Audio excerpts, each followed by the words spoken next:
similar to FTP or HTTP. And its main use is to upload and download folders and files, mostly in a hierarchy. You can just drag and drop.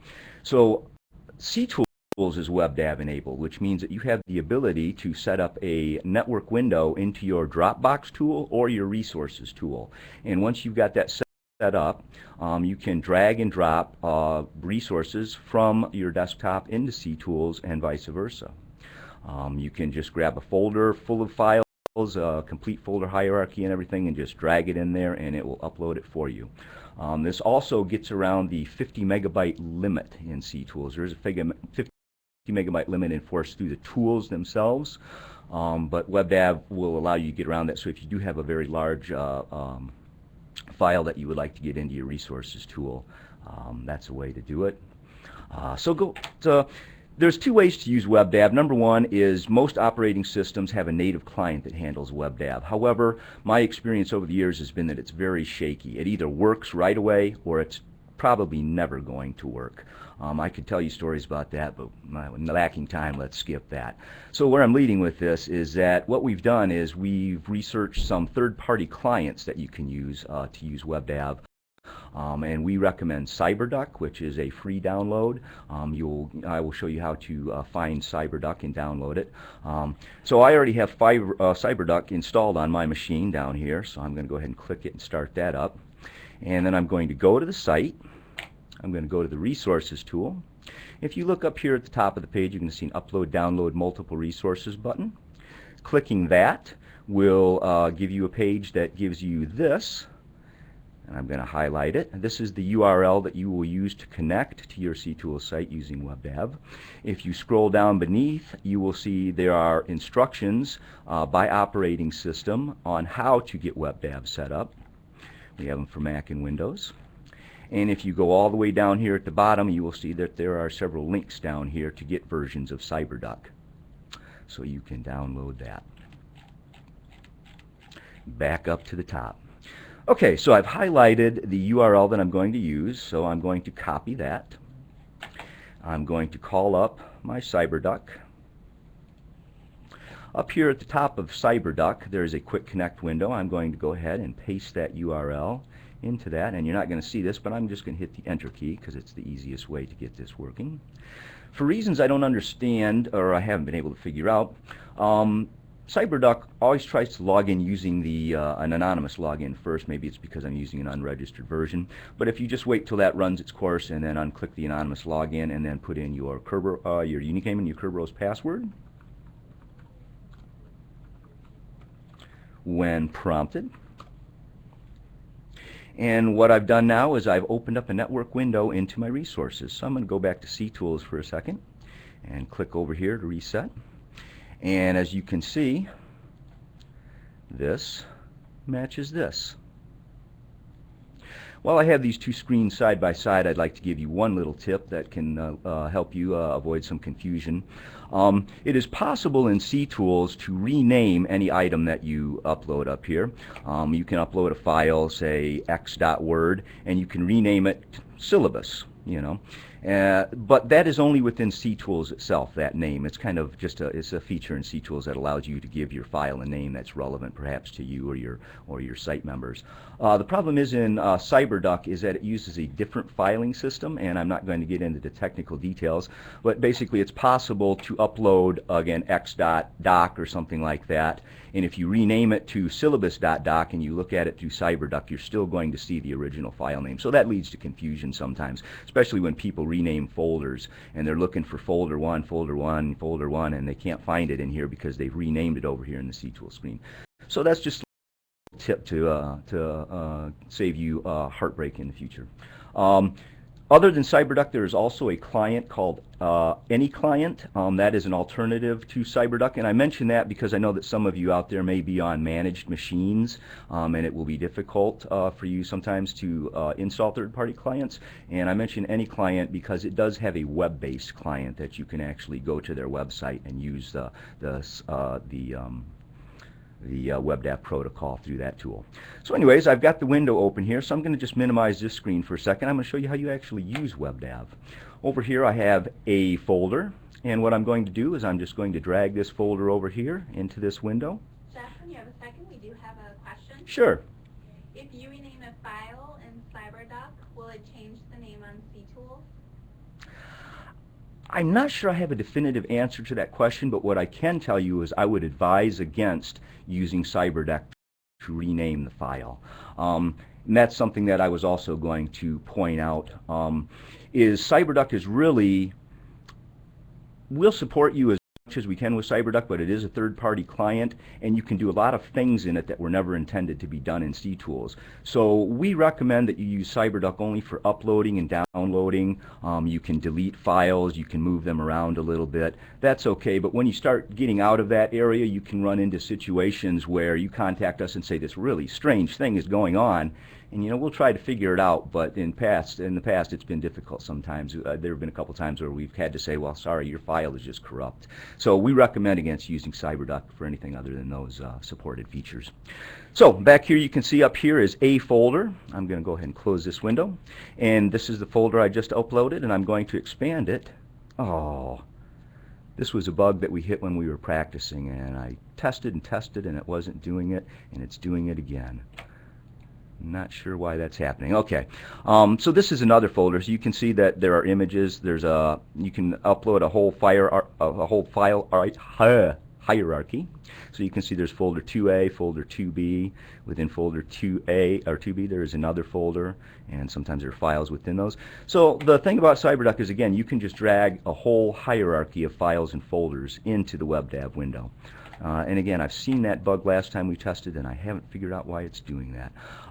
Which is probably a good time to let you know that I mentioned before that your native client for CyberDuck or for WebDav will either work right away or it won't if you use your native client. And I don't really want to demo that because it depends on your operating system, so I don't want to confuse people.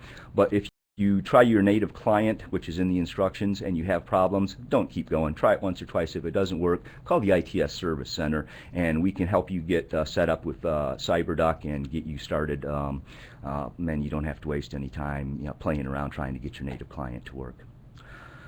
Okay, so that is CyberDuck. So let's go ahead and close that down. The next thing I'd like to do is show you a feature called emailing an auto join invitation. So let's go back to CTools.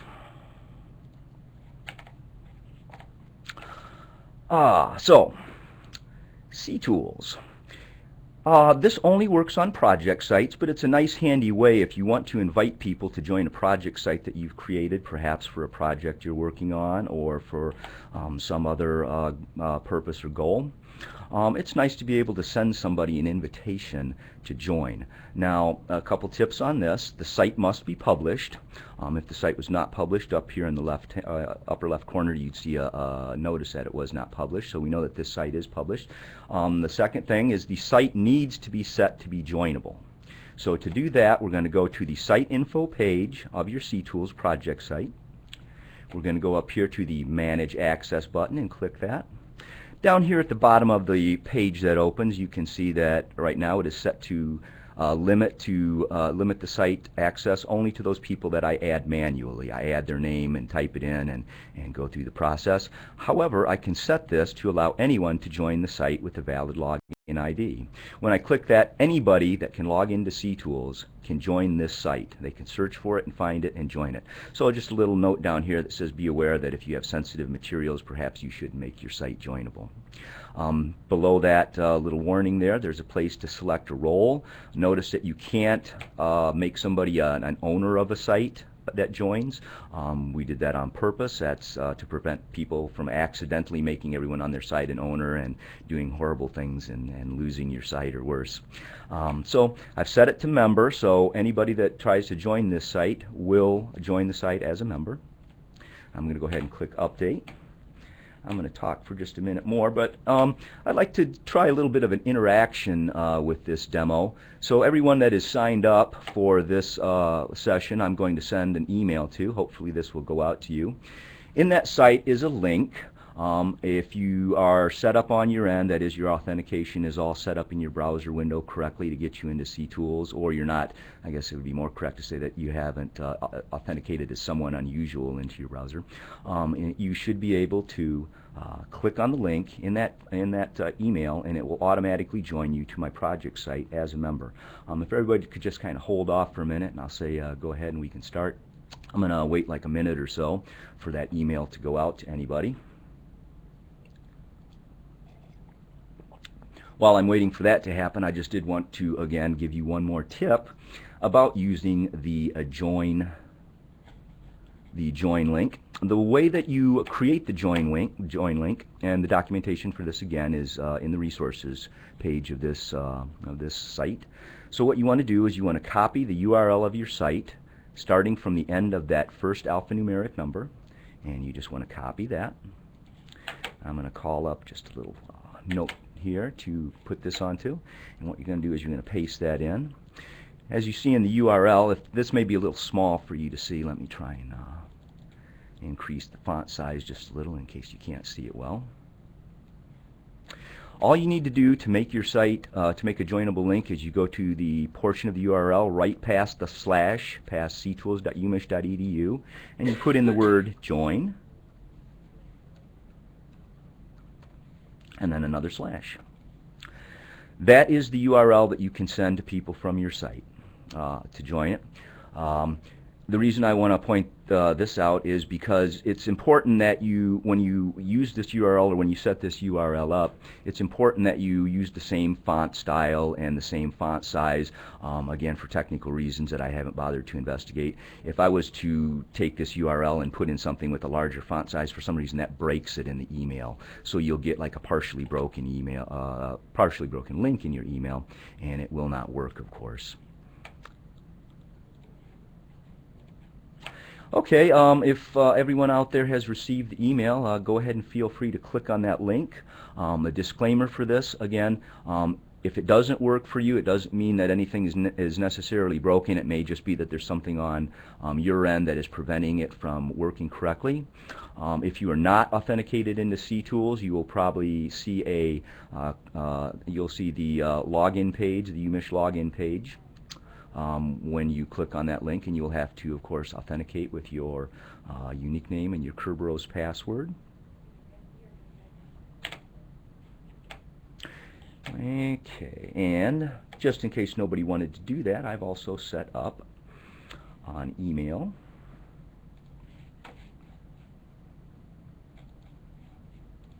I think I have a draft in here. So I'm going to send this to one of my test accounts so I can show you how this actually works. And let's see. We'll refresh this screen and see what happens.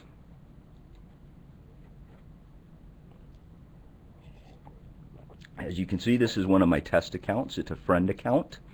I'm going to click on the email. You can see there's the link that I sent to the site. So I'm going to click on this. It's going to ask me to authenticate.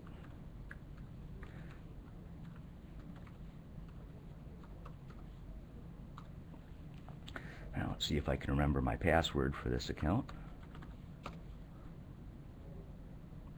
And as you can see, after I authenticate, it takes me right to the site. Let's take a look at the site info page, which is, oh wow, looks like a lot of people have joined. So success.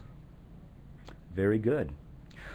If you have any problems with this link working for you, it's usually due to authentication conflicts in the browser that you're using. So again, if this doesn't work for you for some reason, go ahead and play around with it till you can get it to work. If you can't, call the service center and they will connect you with me, and I will help you through personally. And that includes this portion of our show. So we're going to move on to the next item. We're going to post an image on a site. Now, again, this is something that you can do only with project sites. You can't do this on a course site. CTools admin can do it on a course site for you, but you guys probably won't be able to. So you can do this only on project sites. This is a great way to personalize or brand your site, whether it's for like an ITS effort or whatever department you're working in, or if it's just your own page, you know, maybe it's a club that you're started. It's always nice to put a little image up there to kind of make it your own. So, images that are used on a site must be uploaded into CTools first before you can use it. You can either put it directly on the site, load it up to the resources page. What I recommend in general, however, is that you go to your My Workspace site, create a public folder, and put any images that you're going to use in CTools up there, and that will make them public. The advantage of this is that you can reuse the image on any site in CTools, and you will not run into any permission problems with your members. If your members do not have access to this, or if the file is not public, when members come to the site, they'll just see kind of like a blank spot up there where that image should be. And the reason they can't see it is because they're prevented from seeing it by permissions in CTools. So again, I recommend that you upload everything into a public folder in your My Workspace area, just so you don't have to worry about that. That's actually a pretty common support contact that we get, is people doing things like that and the permissions interfering because they're pointing at an image on another site. Okay, so let's go to resources over here by clicking on the left-hand menu. As you can see, I've preloaded some content on here, and part of that is these images folders. So what I'm going to do is I'm going to show you how to get the URL that we're going to be using. So here's the file I'm going to use, Black Cat. To the far right here, I'm going to go to the Actions menu and drop it down. There are several functions in here, but the one that we're particularly interested in is the Edit Details. Now this is kind of cool because this kind of gives you a look at the metadata, so to speak, of the file or folder that you're looking at. You can see the name, and again, this is where you would change the name if I wanted to give this, you know, a personalized name. You can put in a description. I'll show you how to do that in a few minutes. I can make this file publicly viewable on this site, so let's just go ahead and do that just to be safe. But since it's uploaded to the site, I don't really need to do that. Down here is a web address URL text box, and this is the actual URL that CTools uses for finding that file or folder that you're looking for. So what I'm going to do is I'm going to highlight this, and then I'm going to copy it. I think I have to actually use a keyboard shortcut to do this, so I'm going to use a keyboard shortcut. If you click on this, if you click on this little thing right there, that will tell you that you need to use the URL. But again, we've already copied it. So I'm going to scroll back up here to where I can get to the menu, and I'm going to go to the Site Info page. Just step out just a second to tell you that the Site Info page, oops, wait a second, I'm in the wrong browser. The Site Info page of this site is the configuration center for the site. So that you're going to see that quite a bit as we run through this demo. I'm going to be constantly telling you to go back to the configuration site info page to grab this stuff. So we're going to go to the site info page. Up here in the upper left hand corner, there's a button that says Edit Site Information. And if you click that, that's going to show you the short description, or I'm sorry, that's the long description that I have up there that appears on the home page. But what I'm going to do is I'm going to go down here to this little icon URL text box, and I'm going to paste that URL in there, and then I'm going to click Continue, and then I'm going to click Finish. And as you can see up here in the left hand corner, the image is now displaying on the site. I put an animated file in there just to show people what is possible. You can get kind of clever with these, or amusing.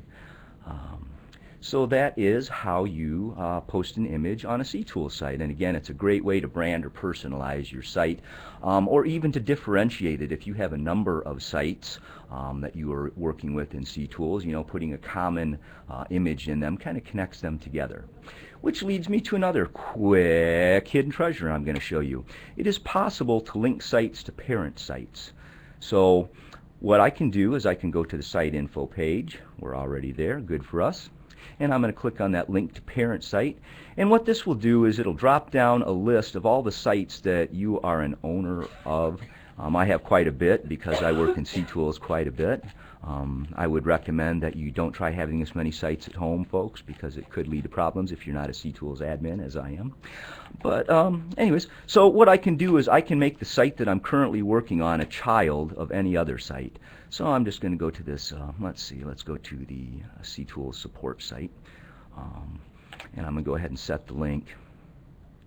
And what that means is if I then go to the CTools support site, hopefully I'll be able to find it. Oh, by the way, you can link to only one site at a time. If you want to remove the link, just click that button and you're back to where you were. Let's go back and let's pick a site. Oh, sorry, wrong button. We want to go to link to parent site. We're going to select, let's see. That's a good site. You don't want to link to the site that you're already on. Let's go to my generic course site. So we're going to set the link there. So here's my generic course site. As we go up here, you can see that down here at the bottom of the menu on this parent site, there is a link here that is a sub-site link. And if I click that, that will take me back to the Hidden Treasures site. Now this is more cosmetic than anything else, and I mention it at the same time as I do with the image, because again that is kind of a cosmetic thing. But again, this is a way to have parent and child relationships between a site. The one tip I want to give you, or the one caveat I want to give you for this function, is that making a child or creating a child-parent relationship between the sites does not automatically give people on one site access to the other. You still need to add people to both sites. But again, it's just a quick and easy way to get back and forth between the sites. And up here, if you want to go back to the original site, there's a breadcrumb that you can click on, and that will take me back to the generic 202 site. And again, let's go back to the sub-site. And that is how you link a parent site.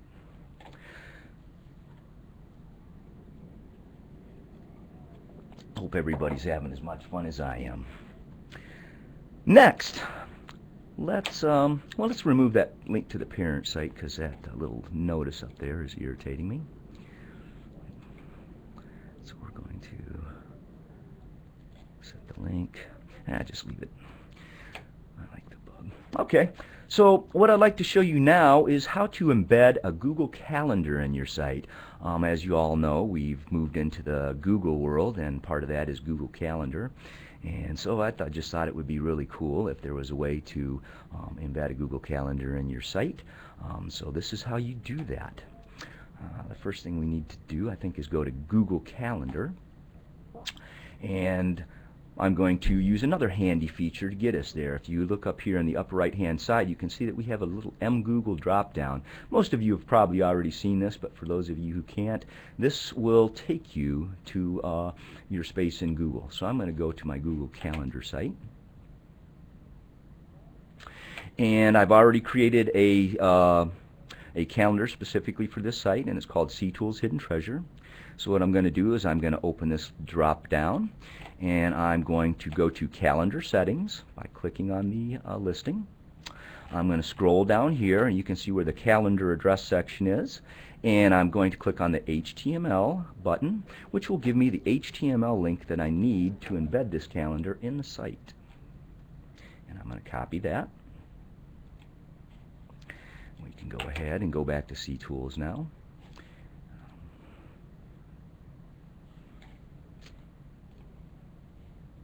Back to my Hidden Treasure site.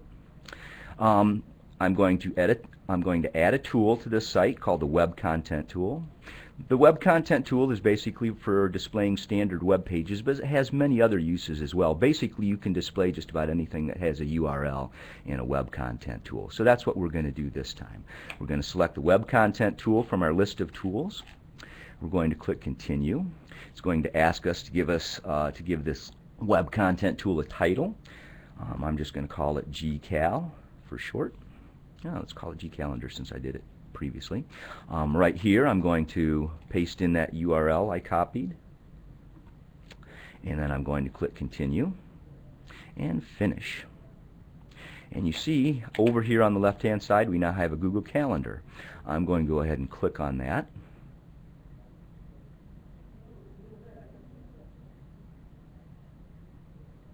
And we're all going to sit here with our mouse hanging open because it doesn't work. Actually, this is good. What we're running into here is a problem that has surfaced as a result of recent changes that browser owners made to their browsers. And so what it's doing is it's gacking because it's saying that there's a possible cross-site scripting opportunity here. Basically, it's guarding against mixed content. So I'm just going to go ahead and relaunch this in a new window, and it should open up. Under normal operating conditions, this will appear right in the site itself. But you can actually see that this is the calendar that I have created for this site. You can see that there are events on the calendar that I've created, so you can look at it. You can click on the more details to go actually into Google Calendar again and look at the settings for this. I can see this because I have the ability, I have permissions on this calendar to make changes. You probably want to give permissions, and that will be done through Google Calendar itself, but you can give permissions to people just to edit or just to view, just to read. So this is the calendar I've created. If you want to do more work on the calendar, you can go back here and access it from here. So I'm going to go ahead and show you how you give permissions to use this calendar. Everybody that's on the site should have access to this calendar. If you don't, it's probably just a glitch in the matrix, and we could figure out why you aren't if we had the time. But what I've done is, before this class, everyone who signed up for it, I added to the calendar so that you do have permission. If you don't give permission to the students on your site, the members on your site, they will not be able to see the calendar. Luckily, giving permissions to the calendar is pretty easy. And I'm even going to show you a different way that you can do that. So you can see that I've added myself is on here. I've added myself to the calendar because I'm the creator. I can make changes. Here's one of my colleagues is on here. He has read-only permissions. But there's one thing I'd like to make people aware of, is it's possible to create a group in M Community and use that group to give permission to Google Calendar for your site members. And the way you do that is you would just go to M Community. I'm not going to show you step by step how to do that because that's kind of an M Community function, but basically you would just create a group to associate with this site and this calendar, and then you would populate it with your members, and then you would copy the actual official email address of that and put it in here. You would click to share your calendar with others. You would add them to the site, or to the permissions, and that's a way of giving people permission to see your calendars in a group rather than adding them one at a time. And M Community also has a feature where you can go in and set your group to be joinable. So in theory, it's possible for people to permit themselves to see the calendar once you've already added them to the site. Okay, so enough of Google. Let's go back to the page again. Let's reset this and see if it'll work this time around, just for the heck of it. Because in my testing, this worked most of the time. That is to say that it didn't stumble across that browser problem. And again, this is not a problem in CTools itself. This is a problem just with the browser I'm using being really secure and protecting me. Okay, so any questions on embedding a Google Calendar before I move on?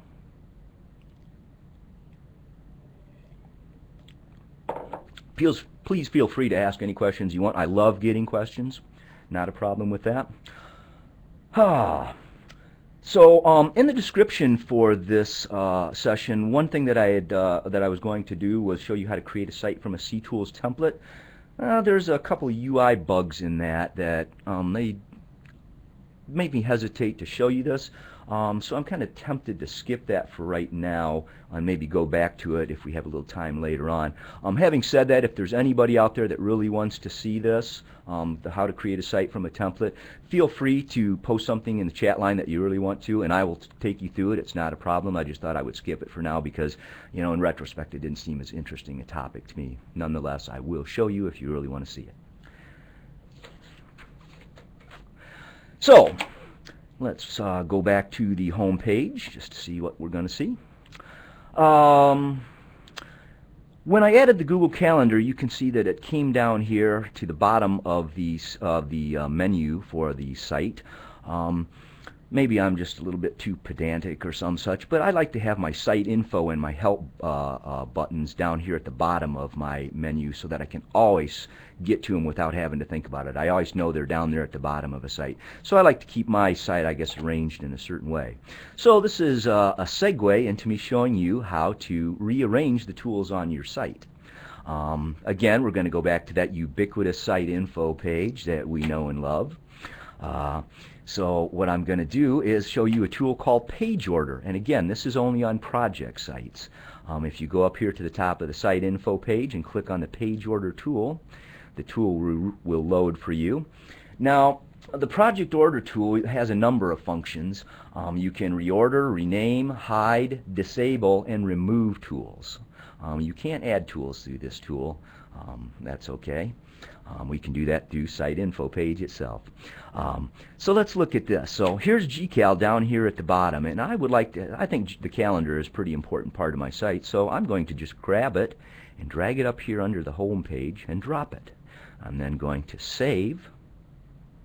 And as you can see, gCalendar has automatically moved up underneath the home page. Again, you can do this for any other tools. You can move them and rearrange them as your heart desires. Let's go back to the Page Order tool real quick, and I'm just going to run you through the functions real quick. In the tool, you have, as I mentioned previously, you have the ability to edit the page. By editing the page, what that really means is you can give it a different name. So I can click this, and you can see that I can change gCalendar, and I can also change the URL that web content tool is pointing to. But we're not going to do that.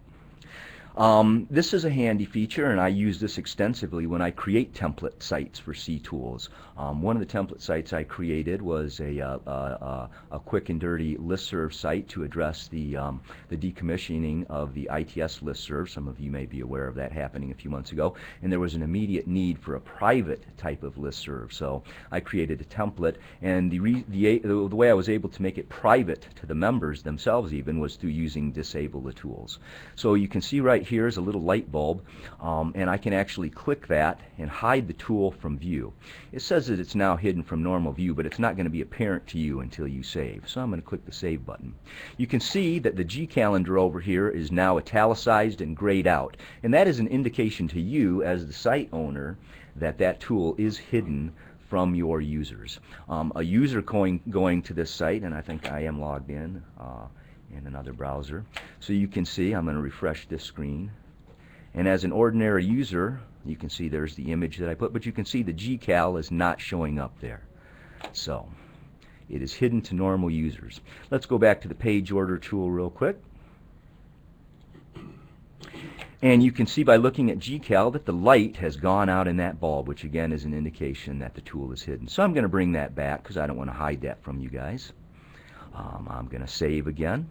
One thing I should mention is if somebody is in a tool, when you hide it, it will not boot them out. However, if they click away from the tool, and then if they click away from the tool, then it will immediately become invisible to it, and they can't get back to it.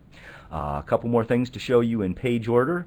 You can actually disable the tool, which will leave the tool visible, but it will prevent your site members from actually using the tool, whatever its function. I think I've used this in the past, for web content tools. I was mentioning how versatile the web content tool is. There's not much need for it as much as there used to be because we do have an actual syllabus tool, and there are other ways to get your syllabus up. But that used to be a really handy way to display your syllabus, is through a web content tool, where you would basically harvest that URL in resources like I showed you to earlier, and then you would just paste that into the web content tool that you add to the menu over here. And that's and what it would do then is when you could rename it syllabus, and when you click on it, it would show you your syllabus in that web content tool. So it was a quick and easy way for students to see right away where the syllabus was. Again, we've got the syllabus tool that fills that function. However, you can still use that web content tool for similar things if you want to display, just like a list of something in resources, but you don't want anybody to be able to mess around with it. There are various functions that you can use this for. But anyways, that's the difference between hide and disable. You can also remove a tool by clicking this. I'm not going to demonstrate that because I don't want to show anybody how to add tools, which I would have to do if I removed any of these tools. I'm just going to go ahead and save, and I think that is all I have to say about the the Page Order tool. Again, that tool is only available on project sites. If you do need, however, tools rearranged on a course site, we can do that for you. You can contact the ITS Service Center, and we can actually go in and rearrange the tools in the manner that you prefer while you're on the phone or while you're waiting for your email. So we can do that. Okay, so go back to resources.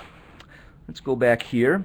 I'm coming back here because I want to show you a tool I've used a couple times, but I haven't pointed out to you specifically, and that is the Reset button. The Reset button is available, to the best of my knowledge, in every tool in CTools except one. And what that is it basically, when you click on it, it resets the tool that you're using back to its initial state when you first started using it. Your need to use this may vary. Like I said, perhaps you may find this useful. Perhaps you're out there right now going, wow, I didn't know you could do that. That'd be handy. One practical application of this, and I can't really demo because I don't have it set up well enough, but go ahead and click that, and it's going to reset my resources tool back to its original state. One use for this is in the resources tool. If I go to this folder, for example, and I dive down in here, you know where you're at, no problem. But if I close that, let's say I go into the folder. Again, you can open a folder or you can actually go into it. So if you go into the folder, as you can see, the view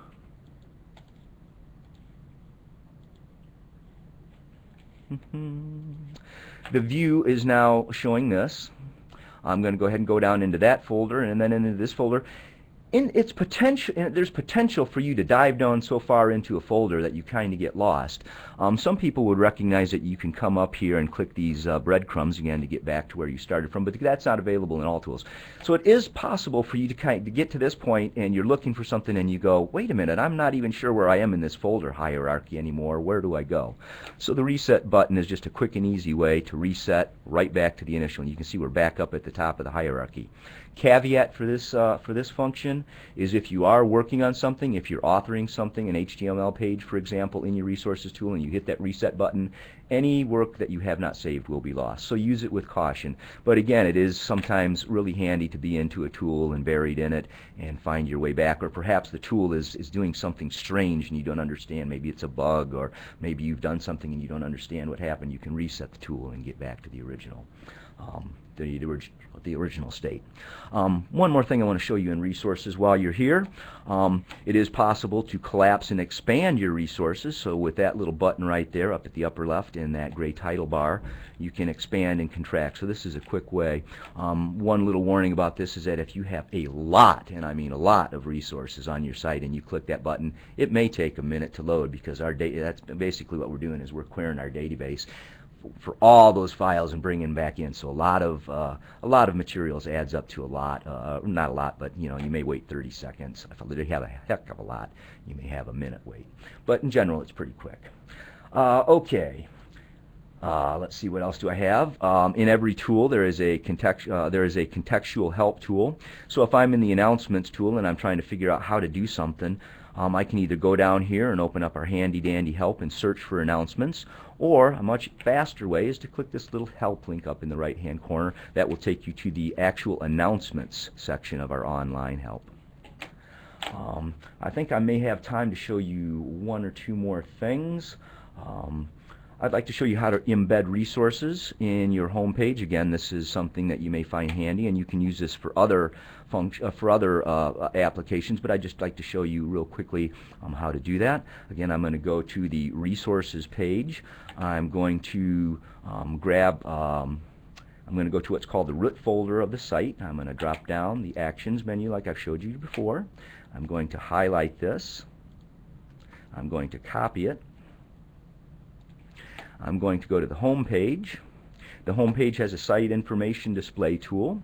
I'm going to click on that, and as you can see, there's the text that I have displayed currently. There is a way, however, to put in a site info URL, and I'm going to paste that in there, that URL that I harvested. I'm going to click Update Options, and I don't expect this to work because, again, I think this is a regression of an earlier bug that I discovered when I was setting up for this. Once the bug fix is complete, you should be able to do this. As you can see, nothing is showing up there, which I expected. So what I'm going to do is I'm going to go and do this through a down and dirty back doorway, and make sure I get the right URL. I'm going to use an admin tool to go and show you how this will work when it's actually implemented. In fact, I may even have a site that I can do that, but let's go to Admin Tools, go to Sites Tool. I'm going to search for that site, and I'm actually going to go to the site, and then I'm going to go back and grab that URL on my notes. And this is that link for the homepage embed. And I'm going to, again, this is kind of a back view into your site, but down here is the worksite info URL. And I'm going to go ahead and paste that in there. And I'm going to save. And unless I've forgotten a step, this should work. So let's go back to the site and see if it's worked. And it has. Again, this may be more or less practical depending on what you're doing, but this is more of an example of how extensible and how flexible CTools is. What you're doing now is you're on the site information display of your home page, and you're looking at a view of your files and folders. One cool thing about this is that it'll show you the description that you can enter for each file and folder right there. And again, you can navigate to files. That will open files for you. You can go up and down. So this is just a quick and easy way to get into resources. I remember one particular case where somebody just wanted their members just to be able to access the resources right away and get to what they were looking for. So they put this right on the home page so they could go right to resources as soon as they logged in. I think we're about out of time right now, so I'm going to wrap it up. I have a whole list of things that I could keep going on, but again, time is limited, so I'm going to wrap it up here. I'd like to thank everybody for logging in and letting me waste your time for the past 45 minutes. Glad to have you, and again, I hope that most, if not all of you out there, saw at least one handy function and feature, one handy hidden treasure in CTools that you can use going into the future, and thank you.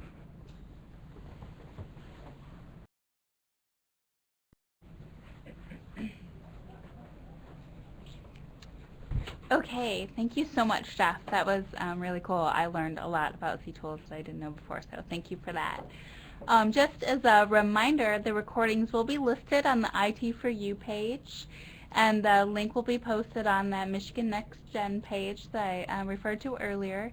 Please sign up for announcements, and for any additional assistance, please see the Service Center.